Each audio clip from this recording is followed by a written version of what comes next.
Hello दोस्तों, आप महान संदेश सुनने वाले हैं। ये यीशु के बारे में है। आपको पता है कि वो हमारे जीवन में बहुत सी भूमिका निभाते हैं। हाँ, वो हमारे उद्धारक है और प्रभु है, पर साथ ही वो मध्यस्थ है और वो हमारे वकील भी है। हैरिसन हमारा बेटा जो लीड पास्टर है यहाँ कॉटनवुड में, ये प्रभु यीशु मसीह के इन कामों के बारे में बताते हैं। मध्यस्थ के और वकील के रूप में यह आपको आशीष देगा। तो तैयार हो जाइए। नमस्ते, मैं बेलस कॉलनी हूँ। मैं 4 दशकों से एक पादरी हूँ, पर यदि आपने मेरे जीवन के कुछ शुरुआती अध्याय को देखे होते शायद आपने कभी नहीं सोचा होता कि मैं सुसमाचार प्रचार की सेवकाई कर सकता था। बड़े होते हुए मेरा पालन पोषण दक्षिणी कैलिफोर्निया के एक सामान्य बच्चे के रूप में हुआ, पर एक किशोर के रूप में मेरा जीवन तेजी से नशीली दवाओं और शराब की लत और उत्तरों की खोज में बदल गया। मृत्यु के निकट के कई अनुभवों के बाद मैं यीशु को जान पाया और उनके जीवन बदलने वाले सामर्थ्य का अनुभव किया। मुझे पता चला कि वे वही है जिन्हें मैं खोज रहा था, और यही कि उनके वचन में उत्तर है। जीवन में हम सब अनिश्चितता का सामना करते हैं, चाहे वो वित्तीय परेशानी हो, रिश्तों में खटास, स्वास्थ्य संकट या सिर्फ अपना उद्देश्य खोजने की कोशिश हो। एक बात तो निश्चित है, परमेश्वर की नजर आप पर है। वे आपसे प्रेम करते। प्रश्न चाहे जो भी हो, उत्तर उनके पास है।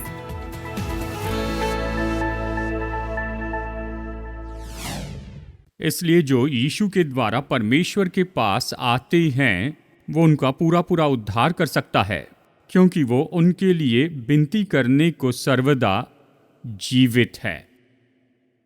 आज हम बात करने वाले मसीह हमारे मध्यस्थ और मसीह हमारे वकील पर। शुरू करते हैं मध्यस्थ से। अब सच में मध्यस्थी क्या होती है और इसका क्या अर्थ होता है?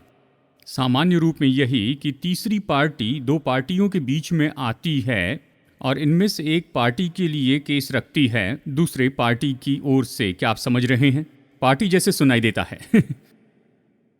ज़रा इस तरह से समझाता हूँ। हाल ही में मेरी पत्नी को एक ईमेल आया हमारे एक बेटे के टीचर से, और इस ईमेल में बताया गया था कि हमारे बेटे ने बहुत से असाइनमेंट नहीं किए हैं और शायद वो इस क्लास में फेल हो जाएगा और इसके कारण उसे फिर से दोहराना पड़ेगा। देखिए, हमारे बेटों के लिए हाइब्रिड स्कूल प्रोग्राम है। वो पूरा हफ्ता घर में रहते हैं, फिर स्कूल में जाते हैं और अपना असाइनमेंट करते हैं, यानी हफ्ते में एक दिन के लिए। जिस तरह से वो अपना काम करते हैं और होमवर्क करते हैं, वो उसे स्कैन करते हैं, फिर अपलोड करते हैं और फिर उसे टीचर को ईमेल करते हैं। और ये मेरे लिए अभी भी अजीब है। मुझे पेपर पेंसिल के दिन पसंद है। किसी को ये बात पता है?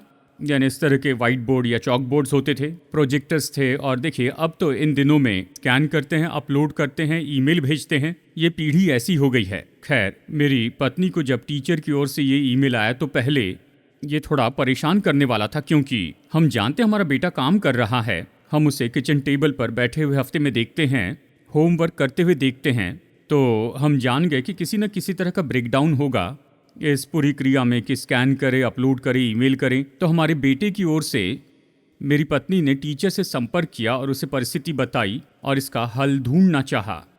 वो क्या कर रही थी? वो मध्यस्थी कर रही थी हमारे बेटे की ओर से। अब ये उदाहरण अपने मन में तरोताज़ा रखिए और मसीह मध्यस्थी करते इसका क्या अर्थ होता है और वो किसके लिए मध्यस्थी कर रहे हैं। ठीक है, सबसे पहले बता दूं, वो मध्यस्थी करते हैं हमारे लिए परमेश्वर पिता से। मैंने देखा कि ये बहुत ही जायज़ और बहुत ही प्रकट बात है, लेकिन इसके लिए ज़्यादा कुछ नहीं लगता कि हम इसे जान ले। अगर आप मेरे जैसे हैं तो आप तुरंत ये सोचेंगे कि यीशु हमारे लिए परमेश्वर से मध्यस्थी करते हैं। तो सवाल आता है वो किसके लिए मध्यस्थी कर रहे हैं। ठीक है, मेरी पत्नी ने मेरे बेटे के होमवर्क के लिए मध्यस्थी की, लेकिन यीशु मसीह किस लिए मध्यस्थी कर रहे हैं? वो क्या है कि जिसके लिए पिता परमेश्वर की दाहिनी ओर बैठकर प्रार्थना और विनती करते हैं? ये तो बड़ा सवाल है और निश्चय ही हम इसके कुछ जवाब दे सकते हैं। उसे जो प्रार्थना करते हुए हम देखते हैं उससे समझ सकते हैं। यहाँ जब वो इस पृथ्वी पर अपनी पृथ्वी की सेवकाई में थे।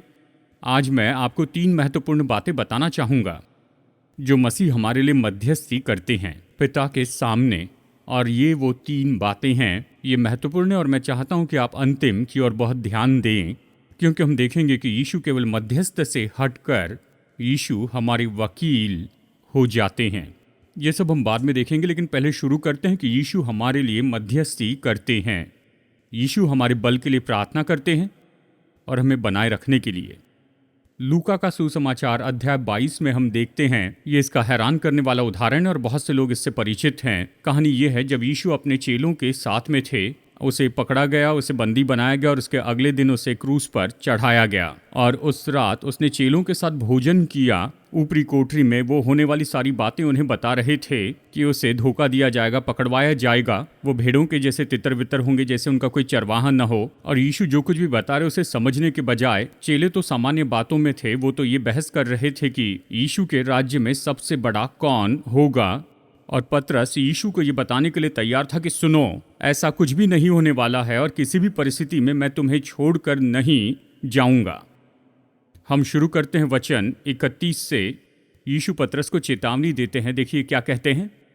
और प्रभु ने कहा, शमौन, हे शमौन, पतरस के पहले नाम से पुकारते हैं, शमौन शमौन, शैतान ने तुम लोगों को मांग लिया है कि गेहूं के समान फटके, परंतु मैंने तेरे लिए विनती की।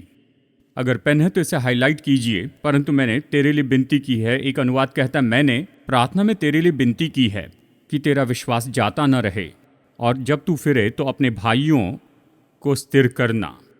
यीशु को पकड़कर उसे क्रूस पर चढ़ाया जाना था, लेकिन इस पूरी क्रिया में ऐसी घटनाएं जो वो जानते थे कि ये उनके चेलों पर कैसे प्रभाव डालेंगे। और खास करके पतरस, अगर आप पढ़े तो यहाँ पर वचन 33 कहता है, यीशु ने पतरस से कहा, तुमने कहा तुम मुझे कभी नहीं छोड़ोगे, पर 3 बार अगले कुछ घंटों में तुम मुझे जानने से भी इनकार करोगे। यीशु समय के पहले से ही जानते थे कि इस तरह इनकार करने से पतरस कितनी बड़ी शर्मिंदगी से होकर जाएगा। वो जानते थे शैतान इस शर्मिंदगी को उपयोग करेगा कि पतरस को विश्वास से हटा दे और उसे सहमत करे कि वो अयोग्य है, कि वो ऐसा महसूस करे कि वो इस बुलाहट के अयोग्य है जो उसके जीवन के ऊपर था। यीशु जानते थे कि ये सब होने वाला है, तो फिर उसने क्या किया? उसने पतरस के लिए प्रार्थना की। उसने पतरस के लिए प्रार्थना में विनती की कि उसे सामर्थ्य मिले और उसका विश्वास जाता न रहे। पतरस अपने जीवन के सबसे मुश्किल समय का सामना करने वाला था।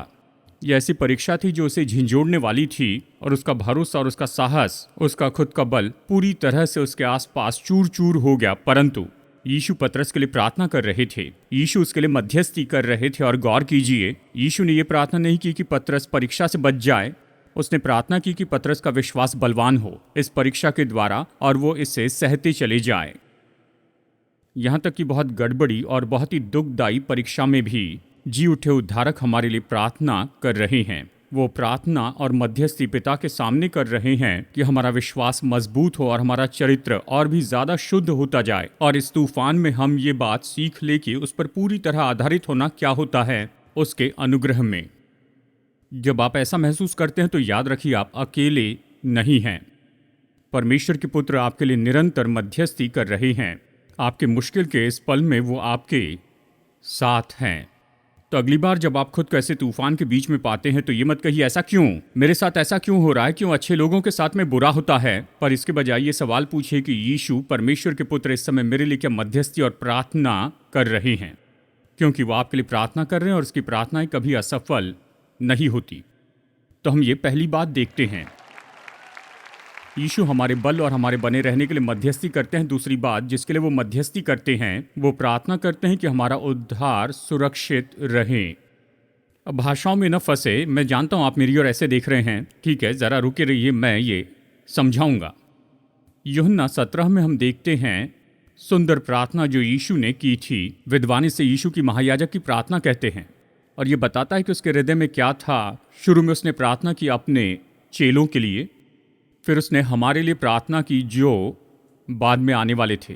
और यही तो वो कहते हैं वचन 24 में, आने वालों के लिए प्रार्थना करके कहा, हे पिता, मैं चाहता हूं कि जिन्हें तूने मुझे दिया है, जहां मैं हूं वहां वे भी मेरे साथ हो, कि वे मेरी उस महिमा को देखें जो तूने मुझे दी है, क्योंकि तूने जगत की उत्पत्ति के पहले से मुझसे प्रेम रखा।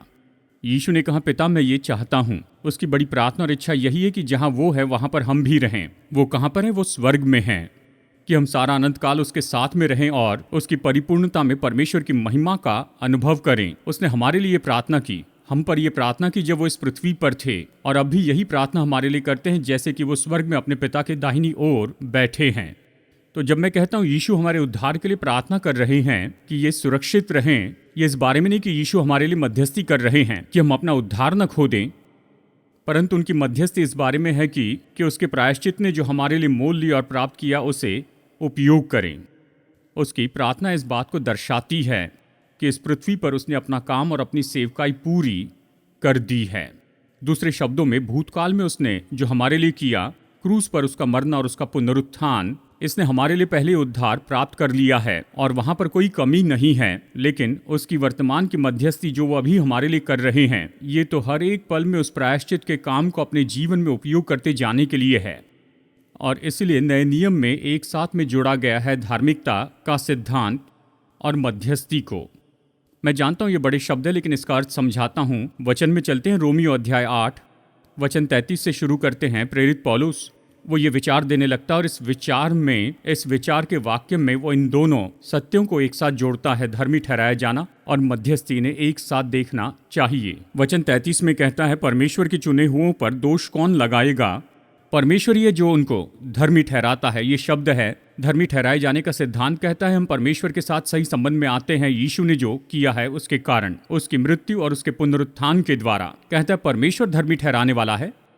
कौन है जो दंड की आज्ञा देगा?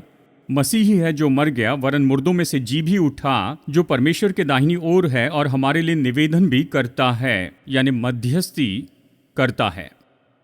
तो इस एक विचार में पौलुस दो सिद्धांतों को एक साथ जोड़ता है, धर्मी ठहराया जाना और मध्यस्थी को। ऐसा क्यों करता है? क्योंकि ये दोनों एक साथ चलते हैं। चलिए और भी आगे समझाता हूं। मसीह की मध्यस्थी ये मानो निरंतर रिफ्रेश बटन दबाना है जब स्वर्ग के कोर्ट में हमारे धर्मी ठहराने की बात आती है। अब ये क्यों महत्वपूर्ण है दोनों को जोड़कर, धर्मी ठहराया जाना और मध्यस्थी को? सबसे पहले और महत्वपूर्ण, ये स्पष्ट रूप में दिखाता है कि हमारा बचाया जाना सच में कितना व्यक्तिगत होता है। मैं चाहता हूं पल भर के लिए सोचिए कि हमारा बचाया जाना कितना व्यक्तिगत होता है। यदि हम केवल जान ले मसीह की मृत्यु और जी उठने के बारे में, हम उसके द्वारा धर्मी ठहराए जाने को जाने लेकिन मध्यस्थी के बारे में कुछ नहीं जानते हैं, तो हम इस तरह से सोचेंगे और इस तरह देखेंगे कि हमारा उद्धार तो केवल मैकेनिकल है और यह फॉर्मूला है, जैसे कि A+B=C। अगर ये करें तो इसका इक्वल ये होगा, और ये तो बस सब मानते हैं और इसके लिए कोई पर्सनल टच की जरूरत नहीं है। मसीह ने केवल हमें धर्मी ही नहीं ठहराया, वो हमारे लिए मध्यस्थी भी कर रहे हैं व्यक्तिगत रूप में। जब आपकी बात आती है तो ये उसके असली स्वभाव को दिखाता है। धर्मी ठहराया जाना, इसका क्या अर्थ है? ये सच्चाई कि अब वो हमारे लिए व्यक्तिगत मध्यस्थी करते हैं। मतलब जब वो क्रूस पर गए तो हम में से हर एक व्यक्ति उसके मन में थे। वो आपके बारे में सोच रहे थे और मेरे बारे में सोच रहे थे जब वो क्रूस पर गए थे। हमारा धर्मी ठहराया जाना ये इतना ज़्यादा व्यक्तिगत है, और वही हृदय जो उसके अंदर था, आपको अपने हृदय में रखकर उसने क्रूस का दर्द सह लिया। अब यही हृदय खुद को प्रकट करता है निरंतर विनती करने के द्वारा। वो अपने पिता से विनती करते रहता है कि हमेशा हमारा स्वागत करें। धन्यवाद यीशु, आप कितने महान उद्धारक हैं। शायद आप ये सुनकर कहेंगे कि रुकिए जरा, क्या इसका ये अर्थ है कि पिता मुझे गले नहीं लगाना चाहते? क्या इसका ये अर्थ है कि यीशु हमसे ज़्यादा प्रेम करते हैं परमेश्वर पिता से भी बढ़कर? नहीं, यीशु इसलिए मध्यस्थी नहीं करते हैं क्योंकि पिता का हृदय ठंडा हो चुका है या कठोर है मानवता के लिए। इस सत्य से बढ़कर और कुछ नहीं कि पिता परमेश्वर ने जगत से ऐसा प्रेम रखा कि अपना इकलौता पुत्र दे दिया। जगत से इतना प्रेम रखा, आपसे इतना प्रेम रखा, मुझसे इतना प्रेम रखा कि अपना इकलौता पुत्र दे दिया, ताकि जो कोई इस पर विश्वास करे वो नाश न हो परंतु अनंत जीवन पाए। पिता का हृदय मानव जाति के लिए ठंडा नहीं हुआ है। पिता का सबसे बड़ा आनंद यही है कि वो कहें हाँ, जब उसका पुत्र हमारे लिए मध्यस्थी करता है। शायद आप इस तरह से कहें कि यीशु हमारे लिए मध्यस्थी करते, ये तो उसका हृदय है। हमारे हृदय को पिता के हृदय से जोड़ते हैं। मैं चाहता हूं इस चित्र पर गौर करें।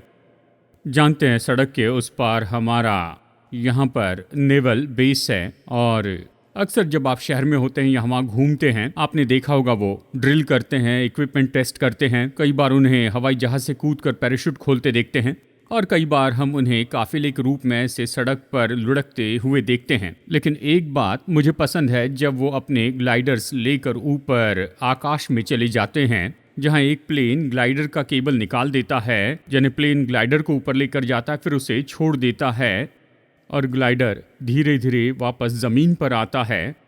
मैं चाहता हूं इस तस्वीर पर गौर कीजिए। हम वो ग्लाइडर हैं, यीशु वो हवाई जहाज़ हैं, पर वो हमें कभी नहीं छोड़ते हैं। वो केबल कभी नहीं निकलती है, वो हमें कभी नहीं छोड़ते हैं। वो कभी ये नहीं कहते कि हमने सबसे अच्छी कोशिश कर ली, अब तुम यहाँ पर अपने मार्ग में खुद आगे बढ़ते जाओ कि स्वर्ग तक पहुंचो। नहीं, वो तो अपनी मध्यस्थी के द्वारा हमें अपने घर तक ले जाते हैं। हम कैसे जाने कि ये सत्य है? इब्रानियों 7:25 हमें बताता है। फिर आज के मुख्य वचन में वापस चलते हैं। इसलिए लेखक ये लिखकर कहता है कि यीशु योग्य है कि पूरा पूरा उद्धार कर सकते उन सब का जो उसके द्वारा परमेश्वर के पास आते हैं। पूरा पूरा शब्द परिपूर्णता कहता है कि मसीह के उद्धार की सामर्थ के बारे में वो हमेशा के लिए हमें बचाते हैं, सच में अनंत काल के लिए बिना किसी तरह चूके। ये तो केवल कुछ समय का या फिर केवल शर्त के साथ का उद्धार नहीं, ये अनंत काल का और स्थिर है। यीशु केवल ये नहीं चाहते कि विश्वास की यात्रा शुरू करें फिर हम खुद अनुमान लगाते जाएं। नहीं, वो परवाह करते हैं कि हमें घर तक लेकर जाएं। इसके लिए प्रभु का धन्यवाद, क्योंकि सच में, और ये इसलिए है कि हम खुद को अच्छे से जानते हैं, हृदय की गहराई में हम जानते हैं कि हम सबसे बड़े पापी हैं और इसी के कारण हमें पूरा पूरा उद्धारक चाहिए। ये मत भूलिए कि यीशु केवल मदद नहीं करते, वो हमें उद्धार देते हैं। सच्चाई यह है कि हम ये जानते हैं, लेकिन कहीं ना कहीं बीच में हम अपने हृदय में सोचते हैं कि इसमें कुछ जोड़े या उसके उद्धार के काम को बल देते जाएं, और इसके बजाय कि उस पर काम करे जो लिखा है इब्रानियों 7:25 की वो पूरा पूरा उद्धार कर सकता है। हम ऐसे व्यवहार करते हैं कि जैसे वो ज्यादातर भाग को उद्धार देंगे, और ये दिखाते हैं कि ये क्षमा तो हमारे हृदय के छिपे भागों में नहीं जा सकती हैं। ऐसी पाप में जगह जो बहुत ही बदसूरत थी, बहुत गहरी थी, वो छुटकारे से बाहर थी। दोस्तों, अगर मैं ये कहूं कि वचन कहता है कि वो सबसे बुरे को उद्धार दे सकते हैं, इसका सच में यही अर्थ है। परमेश्वर क्षमा करने वाले, छुड़ाने वाले, नया बनाने वाले, वो सच में हमारे प्राण के सबसे गहरे और अंधकार के भाग तक पहुंचते हैं। और ये ऐसी जगह जिसके बारे में कोई नहीं जानते, हम इन्हें छिपा कर रखते हैं, हम इसके बारे में शर्मिंदा होते हैं और इसमें हम हार जाते हैं। यदि मैं आपसे ये कहूं कि सच में हमारे जीवन के सबसे अंधकार की जगह पर मसीह का हृदय हमारे लिए वहां बहुत बलवान होता है। वो केवल हमारी अच्छाइयों को ही नहीं जानते, पर हमारी बुराई को भी जानते हैं, और उसका हृदय हमारे पास वहां पहुंचता है। जानते इसका अर्थ है? इसका मतलब हम उसकी कृपा से कभी दूर नहीं जा सकते हैं। आपके बारे में पता नहीं, पर यह मेरे लिए खुश खबर है। कैसे जाने कि यह सच है? क्योंकि वचन कहता है कि वो सबसे बुरे को भी उद्धार दे सकते हैं। और ये ऐसा क्यों है? क्योंकि वो तो हमेशा जीवित है कि उनके लिए विनती करते जाएं। यीशु के स्वर्गीय मध्यस्थी के द्वारा हम जानते हैं कि हमारा उद्धार तो बिल्कुल सुरक्षित है। मुझे ये वचन पसंद है। वो कभी नहीं रुकते, लेकिन हमेशा अपने प्रायश्चित का जीवन, मृत्यु और पुनरुत्थान पिता के सामने लाते हैं। हर एक पल में वो जीवित हैं कि हमारे लिए विनती करते जाएं। हमारे पाप तो हमें निश्चय नीचे लेकर जाते हैं, पर उसका उद्धार हमें ऊंचा लेकर जाता है। हमारे पाप के ऊपर उसका उद्धार हमेशा हावी होता है, क्योंकि वो हमेशा जीवित है कि अपने लोगों के लिए विनती करते जाएं। और मैं इसके लिए आभारी हूं। जब मेरा हृदय इस सच्चाई को पकड़ लेता है, ये मुझे आज़ाद करता है, क्योंकि मैं अपने उद्धार के खोने के डर के बिना जी सकता हूं।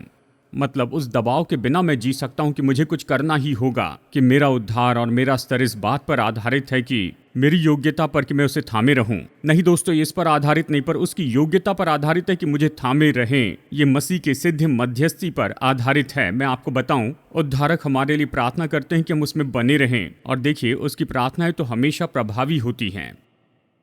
तो जीवन ऐसे लगता है कि यह हमें दबा देगा।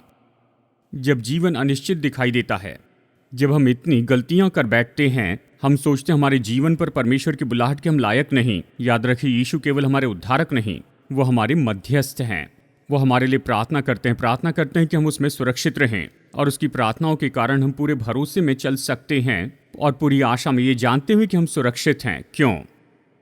क्योंकि वो हमेशा हमारे लिए मध्यस्थी करने के लिए जीवित हैं। वो मध्यस्थी करते हैं हमें बल देने और स्थिर रखने के लिए वो मध्यस्थी करते हैं कि हमारा उद्धार सुरक्षित रहे। फिर आगे बढ़ते हैं आज के हमारे अंतिम पॉइंट पर, और यहाँ पर हम थोड़ा बदलाव देखते हैं। और अब वो यहाँ पर हमारे वकील हो जाते हैं।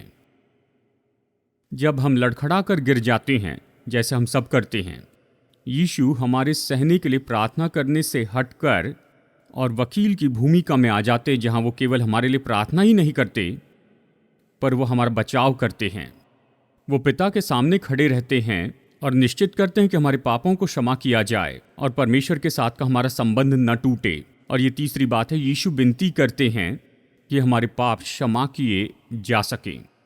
और फिर कहूँ, यहाँ पर केवल भाषा में मत फंसिए। जानता हूँ ये अजीब सुनाई देगा, क्योंकि कुछ लोग कहेंगे ये तो मेरी जिम्मेदारी होती है, पश्चाताप करके पापों की क्षमा मांगनी चाहिए। ये सच है और पश्चाताप तो सुसमाचार का भाग है। पश्चाताप के बिना कोई उद्धार नहीं। लेकिन जब हम पाप करते हैं तो ये हमारी जिम्मेदारी है कि हम पश्चाताप करते और समर्पण करते हुए उसे पुकारे। जब हम ऐसा करते हैं तो भरोसे के साथ कर सकते हैं। क्यों?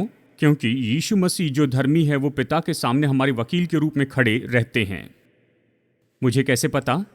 चलिए वचन में से देखते हैं। कुछ समय पहले पहला यूहन्ना 1 से देखा है। चलिए फिर से वहीं चलते हैं। पहला यूहन्ना अध्याय 1। और जब यूहन्ना ये पत्री लिख रहा था उस समय वो तो बहुत बूढ़ा हो गया था। ये बिना मुद्दे की बात नहीं कर रहा है। तीसरा यूहन्ना तो मेरा पसंदीदा है और ये तो बाइबल की 3 पढ़ने लायक पत्रियां हैं, क्योंकि यूहन्ना स्पष्ट कहता है। दादाजी ऐसे बताता है, आपके जीवन में दादा या दादी होंगे, उनका थोड़ा जीवन बाकी आपके जीवन को देखकर उन्हें पसंद ना आए। जानते हैं, सीधा मुंह पर बोलते हैं, तुम मूर्ख जैसे काम कर रहे हो, ये सब रोको। यूहन्ना यहाँ यही करता है। पहला यूहन्ना 1:5 वो सीधे मुद्दे पर आता है। कहता है, जो समाचार हमने उससे सुना है और तुम्हें सुनाते हैं वो यह है कि परमेश्वर ज्योति है और उसमें कुछ भी अंधकार नहीं। यदि हम कहें कि उसके साथ हमारी सहभागिता और फिर अंधकार में चले तो हम झूठे और सत्य पर नहीं चलते। पर यदि जैसा वो ज्योति में वैसे हम भी ज्योति में चले तो एक दूसरे से सहभागिता रखते हैं, तो उसके पुत्र यीशु का लहू हमें सब पापों से शुद्ध करता है। यदि हम कहें कि हमें कुछ भी पाप नहीं तो अपने आप को धोखा देते और हमें सत्य नहीं। सीधा मुद्दे पर बात कर रहा है। यदि हम अपने पापों को मान ले तो वो हमारे पापों को क्षमा करने और हमें सब अधर्म से शुद्ध करने में विश्वास योग्य और धर्मी है। यदि हम कहें कि हमें पाप नहीं तो उसे झूठा ठहराते और उसका वचन हम में नहीं है। अध्याय 2 में चलते हैं।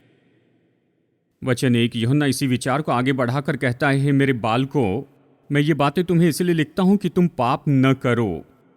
और यदि कोई पाप करे तो पिता के पास हमारा एक सहायक यानी वकील है, अर्थात धर्मी यीशु मसीह, और वही हमारे पापों का प्रायश्चित है जो हमारे पापों को ढाक देता है, और केवल हमारे ही नहीं वरन सारे जगत के पापों को भी। मुझे ये पसंद है। यूहन्ना कहता है पिता के पास हमारा वकील है, अर्थात धर्मी यीशु मसीह। अब यहाँ पर एक बदलाव होता है। यीशु हमारे मध्यस्थ से हमारे वकील बनते हैं। अब चलिए इन दोनों के फर्क को यहाँ पर हम देखते हैं। जब यीशु हमारे लिए मध्यस्थी करते हैं तो वो हमारे बदले में प्रार्थना करते हैं, जैसे हमने इब्रानियों 7:25 में देखा। वो हमारे लिए मध्यस्थी करने को जीवित है। मध्यस्थी ये तो हमारे विश्वास में हमें थामने के लिए है, ये परीक्षा में हमें बल देने के लिए है कि हम अंत तक धीरज रखें। लेकिन वकालत करना अलग बात है। वकालत तब शुरू होती है जब हम पाप करते हैं। हमारे वकील के रूप में यीशु स्वर्ग के कोर्ट रूम में खड़े होते हैं और पिता के सामने वो हमें दर्शाते हैं। अब यहाँ पर इसी कारण मैं तस्वीर की भाषा कहता हूँ। स्वर्ग का कोर्ट रूम 2 तरह का है। सबसे पहले, आधुनिक संसार में हम वकील शब्द का उपयोग करते हैं। जब भी वकील के बारे में सोचते हैं तो न्यायपालिका और वकील सोचते हैं या हमारी वकालत करने के लिए हमारी ओर से हैं। और दूसरी बात, मैंने कहा कि स्वर्ग के कोर्ट रूम में, क्योंकि प्रकाशित वाक्य अध्याय 12 वचन 10 में हमें बताया गया कि हमारा शत्रु है, शैतान है, और उसे भाइयों पर दोष लगाने वाला कहा गया है। और बताया गया है कि वो तो हम पर दोष लगाते जाता है। न्यायाधीश परमेश्वर के सामने हम पर वो दोष लगाता है दिन और रात। अगर स्वर्ग में इस तरह का कोई कोर्ट रूम है, मुझे पता नहीं, लेकिन वचन इस तरह की तस्वीर हमें बताता है। और जब इस तरह के दोष हमारे विरुद्ध में लगाए जाते हैं, शैतान जो भाइयों पर दोष लगाता है या हमारा हृदय दोष लगाए, हम यही देखते हैं कि यीशु सामने आते हैं। यीशु हमारी ओर से आते हैं और हमारी केस को पिता के सामने रखते हैं।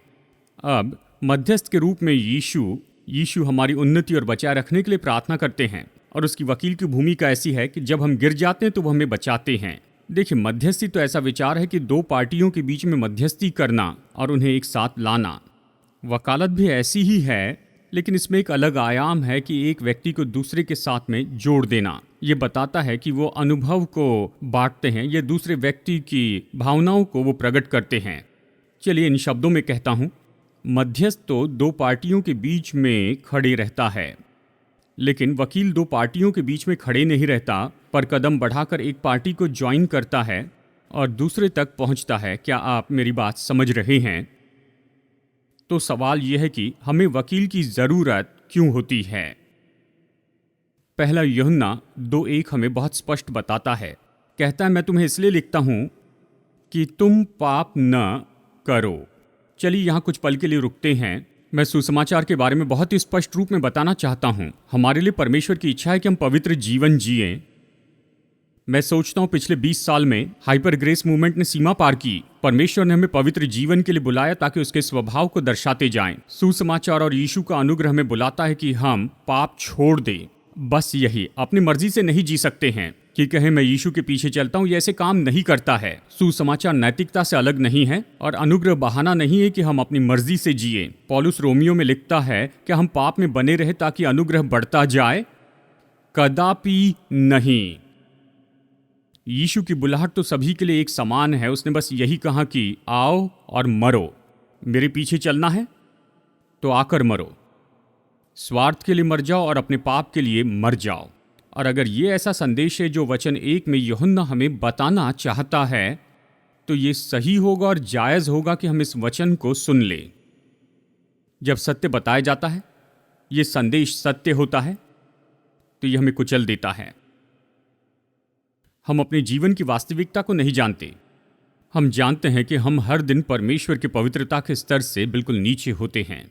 और यूहन्ना ये जानता था, वो मनुष्य था, वो हमें यहाँ पर जीवन रेखा देता। वचन ये कहता है, पर यदि कोई पाप करे, यदि कोई स्तर से गिर जाए, तो हमारे पास पिता के सामने वकील है, यीशु मसीह जो धर्मी है।